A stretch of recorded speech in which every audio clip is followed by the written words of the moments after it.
Ambil keputusan. Ya. Setelah itu nanti pemerintah. Kami ingin menyampaikan. Makanya nanti setelah pandangan dari pemerintah saya berikan Tunggu kepada Pak BPI. Ketua. Sebelum pemerintah dikasih Tidak, kesempatan. saya mengatur Tidak, kami posisi. dulu. Tidak, Kami dulu. lanjut. Kami persilakan Kami kepada dulu. pemerintah. Tolong Pak Ketua. Pak Beni, Baca pasal ini. Baca ini. saya baca. Pak Baca Beni ini. pakai yang lama itu. Pak Ketua. Ada ini tadi. Pak Beni, saya minta Anda nanti bisa dikeluarkan dari ruang paripurna. Ketua. Kalau Anda tidak mengikuti aturan Ketua mekanisme. juga. Dengar dong. Dengarkan ini. Saya Saya interupsi. minta interupsi Anda nanti setelah. Saya interupsi. Tidak, saya ngatur di dalam rapat. Tolong saya diinterupsi. Baik, Bapak Ibu sekalian. Pak Ketua. Pak Ketua. Interupsi akan kita terima setelah pandangan dari pemerintah. Pak Ketua, sebelum pemerintah yang sangat saya banggakan dan hormati, tolong kami dikasih kesempatan. Saya sudah 1 menit. Tidak, 1 Pak menit. Beni. Saya ngatur dalam kesempatan ini. 1 menit. Tidak.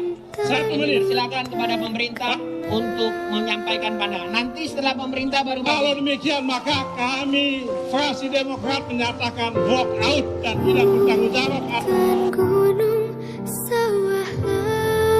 Itulah perdebatan anggota fraksi Demokrat Benika Harman dengan pimpinan DPR Aziz Samsudin dari fraksi Golkar yang mewarnai pengesahan RUU Cipta Kerja menjadi undang-undang. Usai berdebat, Benika Harman dan fraksi Demokrat memilih walk out. 7 fraksi mendukung rancangan Undang-Undang Cipta Kerja.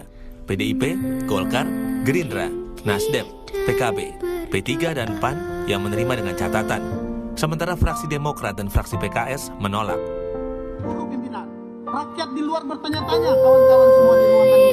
Jangan sampai ruangan ini menjadi saya minta substansinya apa? Sebelum pengesahan RUU Cipta Kerja, interupsi terjadi di tengah sidang. Fraksi Demokrat berkali-kali interupsi saat pimpinan sidang akan memberikan waktu kepada pemerintah. Mulai dari Irwan, fraksi Demokrat daerah pemilihan Kalimantan Timur.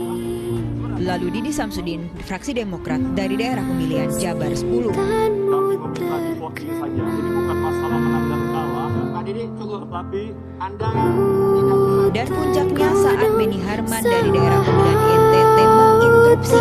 Fraksi Demokrat menolak pengesahan RUU Cipta Kerja karena sejumlah pasal dinilai mengakomodir kepentingan pengusaha dibandingkan pekerja. Pak Ketua, sebelum pemerintah dikasih kesempatan, kami dulu.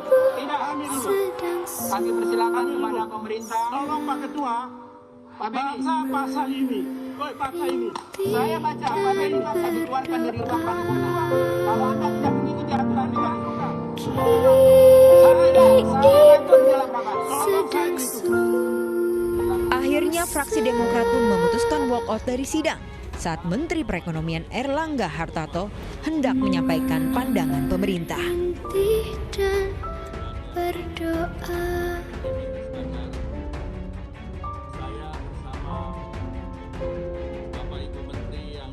Pembahasan rancangan undang-undang ini hanya ketok saja, tidak ada diskusinya, ya, tidak ada diskusinya. Lalu alasan yang ketiga tentunya, ya, rancangan undang-undang ini kalau teman-teman baca itu lebih banyak mengakomodir kepentingan pebisnis, sedangkan kelompok-kelompok rentan masyarakat seperti nelayan, petani, pekerja, UMKM sama sekali tidak diperhatikan. Hanya memberikan legalisasi, ya, dekriminalisasi terhadap pebisnis-pebisnis yang selama ini melakukan perambahan hutan. Itu yang terjadi. Ya, bagaimana kita bisa menyetujui rancangan undang-undang semacam ini? Maka kita menolak. Isu tenaga kerja juga kita minta supaya dikeluarkan dari rancangan undang-undang ini. Mengapa? Hak-hak pekerja sama sekali tidak diperhatikan. Yang paling nyata itu adalah ketentuan tentang pesangon. Pesangon itu sesuai dengan undang-undang existing itu 32 kali gaji. Ini dipotong.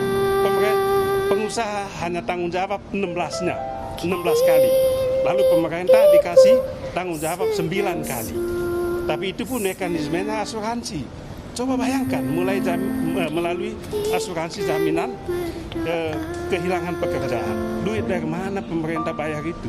Situasi ekonomi sulit begini. Ini yang kita dari awal tentang ini. Jangan dong. Jangan manfaatkan COVID ini. Jangan atas nama COVID ini pengusaha-pengusaha ini, pebisnis-pebisnis ini memanfaatkan kondisi, kemudian memaksa presiden untuk mengesahkan rancangan undang-undang yang menguntungkan mereka. Setelah ini nanti akan ada PHK habis-habisan. Dan kalau PHK maka dengan undang-undang ini nanti pesangon akan dibayar jauh lebih murah.